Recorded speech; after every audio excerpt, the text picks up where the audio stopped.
गरुड़ जी ने कागभूषुंडी जी से पूछा है कि सुख कहाँ है और दुख कहाँ है, दुखी कौन है और सुखी कौन है। इसका भी उत्तर मैं आज दूंगा। सुख कहाँ है और दुख कहाँ है। सदगुरु कबीर साहब ने एक बहुत बड़ी बात कही है कि चाहत सुख दुख संग न छाड़ा। संसार के सभी प्राणी सुख चाहते हैं, लेकिन दुख उनका संग छोड़ता नहीं और सुख मिलता नहीं और दुख छूटता नहीं। अर्थात दूसरा तात्पर्य ये भी है कि मनुष्य सुख चाहता तो है, लेकिन जिन चीज़ों से, जिन बातों से, जिन कारणों से, जिस वजह से जीवन में दुख आता है, उस चीज को वो छोड़ता नहीं। दुख तो छोड़ना चाहता है, लेकिन जिन कारणों से दुख पैदा होता है उन कारणों को छोड़ना नहीं चाहता है। ये तो चाहता है कि हमको दुख न मिले, लेकिन जिस वजह से दुख मिलता है उस वजह को नहीं छोड़ना चाहता है। आदमी चाहता है जुआ खेलूं, शराब पीऊं, ताश खेलूं, सब नशा व्यसन करूं, लेकिन फिर भी सुख पाऊं, संपन्न रहूं, तो ऐसा कैसे संभव है। तो साहब कहते हैं चाहते तो सुख हो, लेकिन तुम्हारे जितने काम हैं वे सब दुख वाले ही है। जिन कार्यों से दुख मिलता है वही काम करते हो, गलतियां भी बहुत करते हो। विचारक कहते हैं एक बार गलती हो जाए तो उसे गलती कहते हैं, और बार बार गलती वही हो दोहराई जाए तो फिर उसे अपराध कहते हैं। और जो गलती अपराध बन जाती है फिर उस गलती की सजा आपकी गलती ही देती है, दूसरा कोई दे न दे, लेकिन आपकी गलतियां ही आपको सजा देना शुरू कर देती है। और मनुष्य में एक विशेषता ये भी है, ये दूसरों में कमी देखता रहता है और स्वयं के कमियों पर इसका ध्यान भी नहीं जाता है। दूसरों में छोटी सी कमी है उसको देखकर चर्चा भी करेगा, प्रपंच करेगा, निंदा बुराई करेगा, उसी की बातें करता रहेगा, लेकिन अपनी गलती को न देखता है, न मानता है, न सुधारता है।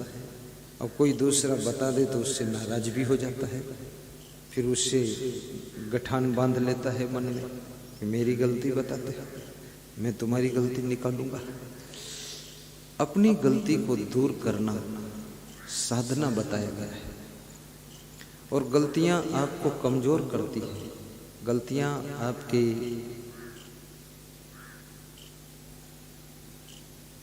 प्रतिभा को धूमिल कर देती है, गलतियां आपके प्रभाव को कम कर देती हैं, गलतियां आपके मनोबल को भी डाउन करती हैं, और गलतियां अधिक गलतियां करने से स्मरण शक्ति भी कम हो जाती है, और गलतियां आपको अशांति भी देती हैं, टेंशन भी देती हैं, तनाव भी देती हैं। और आदमी तो एक है लेकिन गलतियां अनेक हैं, अनेकों प्रकार की मिस्टेक आदमी में रहती है। कभी वो गाली बकता है और गाली बकने के बाद फिर पछताता है, पछताने के बाद कहता है कि मुझे ध्यान ही नहीं रहा कि मैंने आपको इतनी गाली दी। अगर रिकॉर्डिंग करके उनको सुना दिया जाए तो उसे खुद आश्चर्य होता है कि इतनी गाली, इतनी फोहड़ गाली मैंने कैसे दी है, लेकिन उसने दी है। कैसे दी है?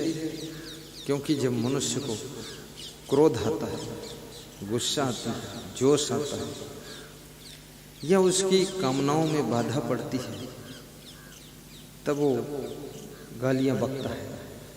अपना जोश कहीं न कहीं वाणी के द्वारा, स्वभाव के द्वारा या कृत्यों के द्वारा व्यक्त करता है।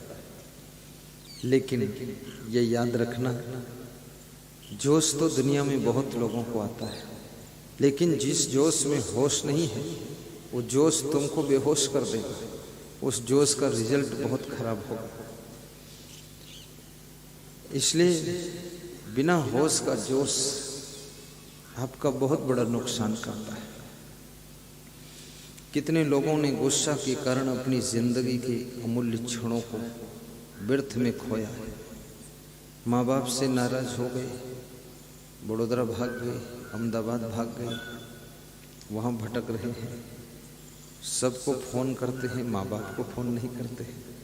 माँ बाप इंतज़ार करते हैं कि इतनी बड़ी कौन सी गलती हो गई जो इतना रूठ गई। और आदमी बहुत विचित्र प्राणी है। जिससे तुम नाराज हो जाते हो, जिससे रूठ जाते हो, उसकी याद तुम्हें हमेशा आती रहेगी। प्रेमी की याद कभी कभी आती है, मित्र की याद कभी कभी आती है, परिवार की याद भी कभी कभी आती है, लेकिन जिससे तुम रूठ जाओ, नाराज हो जाओ, उसकी याद जाती ही नहीं है, वो तुम्हारे दिमाग में घूमता ही रहता है। इसलिए बुद्धिमान व्यक्ति किसी से नाराजी बनाता नहीं है, द्वेष बनाता ही नहीं है। और ये द्वेष श्री कृष्ण कहते हैं, बड़ी मार्मिक बात कृष्ण ने कहा है कि राग द्वेष वियुक्तयस्त विषयान इंद्रियैश्चरन् आत्म वशैर विधेयात्मा प्रसादम अधिगच्छति। प्रसादम क्या चीज है? प्रसादम प्रसन्नता को कहते हैं, प्रसादम शांति को भी कहते हैं। यानी शांति उनके अंतःकरण में आती है, प्रसन्नता उन्हीं के पास में रहती है जो राग द्वेष से मुक्त हो जाते हैं। और ये राग द्वेष से मुक्त होना कोई छोटी बात नहीं है। मनुष्य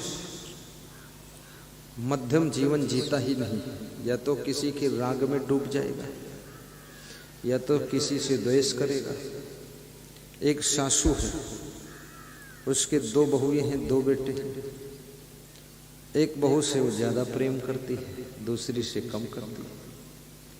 एक बहू को चुपके से कुछ खिला देती है, दूसरी बहू को देती ही नहीं है।